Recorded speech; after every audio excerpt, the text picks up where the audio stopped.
Olá, bom dia, boa tarde, boa noite, a paz do Senhor para cada um de vocês. Eu resolvi fazer esse vídeo para compartilhar uma experiência que eu experimentei agora recentemente. Eu estava necessitando alugar um salão para começar um novo trabalho, uma nova igreja, e eu estava meditando, falando com Deus, procurando uma resposta, se era o mais correto a gente alugar um salão em um bairro da cidade, um bairro simples, salões de 100 a 150 até R$ 200, ou se a gente alugava um salão de 400, 500 ou mais reais. Isso pautado em um princípio, o princípio da fé. Tudo é possível ao que crê. Se eu creio que Deus só vai me dar condições de pagar um salão de R$ 100, obviamente eu vou alugar um salão de R$ 100 porque é isso que eu creio. Porém, se eu creio que Deus é grande o suficiente e vai me dar condições de eu alugar um salão de 500, 600 ou R$ 1.000, obviamente, eu pautado nesse princípio, tudo é possível ao que crê, e a fé chama a existência das coisas que se espera. Então estou eu ali meditando, pensando e orando a Deus, pedindo uma resposta para que no dia seguinte eu pudesse estar tomando a direção certa. Então, obviamente, a gente ao tomar uma decisão, a gente vai visitar as nossas experiências, nossas verdades, a nossa fé. Então estou eu lá. E eu comecei a lembrar, em uma certa ocasião, nós alugamos um salão no fim do bairro no fim da cidade, um salãozinho de tábua, a tábua toda podre, as telhas toda quebrada. Então nós precisamos fazer uma reforma geral naquele salão. Desmontamos, quebramos as paredes por dentro, até sofreu um pequeno acidente ali, que enquanto nós estávamos trabalhando, madeira se desprendeu e eu fui pular e machuquei o pé, furei num prego o pé. E eu lembrei daquela ocasião, e eu lembro que aquele salão não demorou muito para encher de gente. Aconteceu uma certa ocasião da gente registrar 100 almas, 100 pessoas se decidindo naquele mês. Lembro uma ocasião que nós ganhamos 46 almas, ou seja, numa única pregação, eu lembro 46 pessoas ajoelhadas ali, se entregando ao Senhor Jesus. Então, obviamente, eu precisava tomar uma decisão e eu lembrei dessa realidade.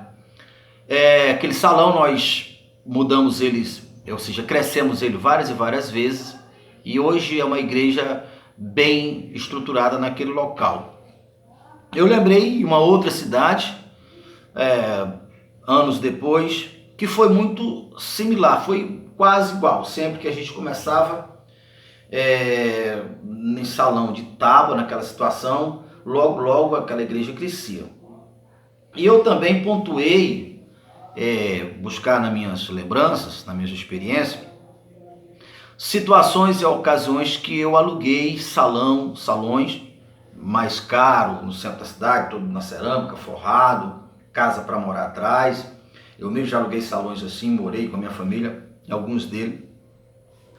E eu fui lembrando que geralmente eu não era bem sucedido em salões grandes. Eu também na meditação estava baseado naquela questão da nossa verdade. Nós criamos uma verdade na nossa formatação. Muitas vezes quando nós somos criança na casa dos nossos pais, e muitas vezes quando a gente é criança na fé. Então são verdades que nos formatam, que são essas verdades que se tornam nossas verdades. Então, diante da realidade que eu acabei de contar, e diante de algumas verdades que hoje eu sei que não são verdades absolutas, eu cheguei à seguinte conclusão: Deus, então no caso é um chamado específico. Eu tenho um chamado específico e eu só sou bem sucedido se eu atingir esse público. Isso se eu alugar um salão simples, de R$ 100, de preferência que esteja se deteriorando, para que eu possa construir. É esse o meu chamado, né, Deus? Eu estou meditando, estou pensando, estou falando com Deus para ter a resposta. Ter a resposta no dia seguinte, se eu alugar um salão de R$ 500, R$ 600, ou se eu alugar um salão de R$ 100. Estava meditando. Então, ali eu lembrei de uma ocasião que a diretoria da nossa igreja, nós sentamos em uma reunião ali para definir um salário para mim. E naquela ocasião eu defini um salário de R$ 1.500. Teve até alguns dos nossos companheiros que sugeriram de 3.000, mas eu achei que não era prudente, não era coerente diante da realidade da igreja eu estabelecer um salário mais do que 2.500. Então, na minha meditação, Deus me fez lembrar disso. Tu lembra que numa reunião foi você mesmo que estabeleceu? E eu lembro. E ali veio a resposta de Deus. Olha o que Deus me respondeu. Que o que definia o sucesso não era que eu tinha um ministério só para bairros, para igrejas de tábua, ou coisa semelhante, que quando eu fosse para uma igreja grande, eu não tinha o ministério. Na verdade, não é isso. É que na igreja de tábua, eu estava todo confiante. Então eu alcançava aquele nível de fé. Porque a fé que chama a existência das coisas que não existem, é essa força. Hebreus, ou seja, Romanos capítulo 8, verso 18, chega a falar dessa expectativa que arde. Então, quando eu alugava um salão pequeno, eu atingia esse nível de fé, de convicção, não tinha nenhuma soma de dúvida. Por isso, eu tinha êxito. Já quando eu alugava um salão grande, já me gerava uma certa desconfiança, uma certa insegurança. Então, o resultado é proveniente dessa fé ou não fé. E ali, Deus quebrou esse preceito, que a gente existe ministério específico para pobre e outro ministério específico para rico. Se você for olhar, o propósito de Deus é pegar o que não é e fazer ser. Pegar do pó necessidade, torna esse pobre uma pessoa sucedida. Pegar o surdo e dar audição para ele, pegar o cego, pegar o morto. Então, como Deus não tem soma de variações, se ele escolhesse uma pessoa para ter um ministério sofrido, um ministério de escassez e outro de abundância, Deus seria, além de ter soma de variações, ou seja, o mesmo Deus agia diferente para grupos diferentes. Então esse Deus não seria um Deus justo. Então o que Deus me fez entender é o seguinte: as bênçãos do Senhor como um mar. O mar está disponível a todos. Agora, o que vai definir até que ponto você retém a água é a tua vasilha. Essa vasilha é a nossa fé, é a nossa confiança. Até que ponto a nossa fé nos respalda. Por isso, Deus me fez lembrar dos R$ 1.500. Então, quando a fé da gente, o depósito da nossa fé alcança só esse nível, todas as vezes que você ultrapassa, ele ultrapassa, mas ele vai voltar. Por quê? Porque a nossa fé, a fé que chama a existência, que respalda a ação do céu. O céu não pode dar mais do que a sua fé permite. E a fé, ela não é apenas um pensamento. Quer dizer, eu penso grande, mas na hora de eu agir, eu ajo pequeno. E também, no caso do questionamento do assunto, eu estava exatamente refletindo sobre isso. Se eu tenho muita fé, eu vou alugar um salão grande. Se eu não tenho fé, eu vou alugar um salão pequeno. Só que essa questão vai além do que apenas pensamento. De fato, quando a minha fé se desenvolver e alcançar aquele nível, você pede que eu te daria as nações por herança, os confins da terra por tua possessão. É uma realidade, mas não é só um pensamento. Essa fé tem que fazer parte de mim. A gente não percebe, mas a gente pensa no positivo, mas na realidade nós agimos 95% das nossas ações, aquelas ações que nós fazemos inconscientemente, são essas que revelam de fato a nossa fé. Nós pensamos grande, mas agimos na pequenez. Entende isso? Então, se você fazer uma ação, apenas, digamos, na teoria, que o fato de você comprar um bem com um valor bem grande ou alugar um salão, isso por si só é fé. Isso não é fé. Porque essa fé tem que ser respaldada. Fé é muito semelhante a um cheque. Não adianta eu colocar um cheque de 1 milhão, se de fato a minha conta no banco só é R$1.000. Não adianta, nem para mim nem para você. Agora, se eu consigo crer, se eu consigo me convencer que Deus pode me dar 1 milhão por mês, eu posso fazer qualquer negócio que Deus vai respaldar. Então, essa fé, ela é resultante da nossa experiência prática e de algo que está conquistado no nosso ser original, não apenas na nossa mente. A nossa mente é nosso campo de batalha. A informação vem aqui, mas a nossa informação ela tem que vir para cá, ela tem que vir para dentro de nós. E o que é que impede?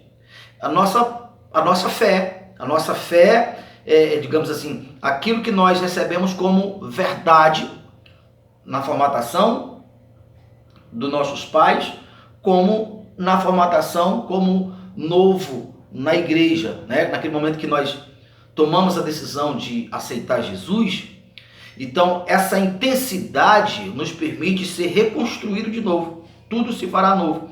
Mas o problema é que vem um conteúdo frágil. Então a nossa base de fé, a nossa verdade, ela interrompe a revelação de Deus, ela interrompe a vida, porque todas as vezes que nós ouvimos uma mensagem, nós vamos comparar com a nossa verdade.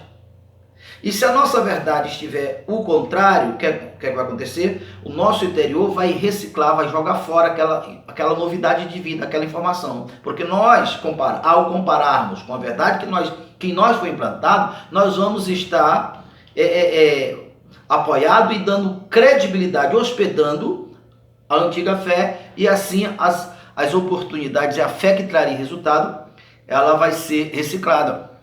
E aí, para concluir, o que me ajudou eu tomar a decisão certa é exatamente essa certeza. O Senhor Jesus ali em João 10, ou seja, João 14:6, eu sou o caminho, a verdade e a vida. Ninguém vem ao Pai senão por mim. Nós devemos traduzir assim. Eu sou o caminho que leva ao resultado descrito na Bíblia. Vida abundante, eu vim para que tenha vida e vida com abundante. Se quiseres me ouvir, comerás o melhor dessa terra, prosperará em tudo que colocar as mãos. Eu darei, você terá para emprestar, não haverá necessidade de emprestar. Então essas verdades, Jesus, ele é o caminho que traz esse resultado. Se o resultado na minha vida não é esse, eu não estou na verdade divina, eu estou na minha verdade, você está na sua verdade. Então isto não santifica, ou de fato não dá credibilidade, não revela, nós não somos um testemunho real da veracidade da palavra. Por isso eu sou o caminho, a verdade, que prospera em tudo, colocar as mãos, e a vida, o resultado. Eu sou o caminho que leva o resultado. Então, se a tua vida não está conforme a palavra, pode ter certeza, a tua verdade está prevalecendo e jogando fora a verdade da verdade, a verdade de Deus. E você saberá que o resultado não é o que está escrito. Então, os resultados denunciam quem somos. Se nós estamos em Cristo, em todas as áreas, que é a vontade de Deus, em todas as áreas tem vida. A prosperidade está viva, casamento, família, autoestima, em todas as áreas da vida. E aí, para que você possa entender, se isso não estiver acontecendo, você está no espírito contrário. A escassez é a morte da prosperidade, a doença é a morte da saúde, a tristeza é a morte da alegria, a incapacidade é a morte de tudo eu posso nele que me fortalece, e por aí vai. Então, use isso como base, e assim você vai conseguir quebrar, desfragmentar, desconstruir crendices erradas. Aquilo que te sustenta numa vida que não está de comum acordo com a vontade de Deus. Então, ouça a Ele, viva Ele, porque você entrará, sairá e encontrará pastagem. Que Deus em Cristo vos ilumine. Vem a fonte da vida, vem compre sem dinheiro.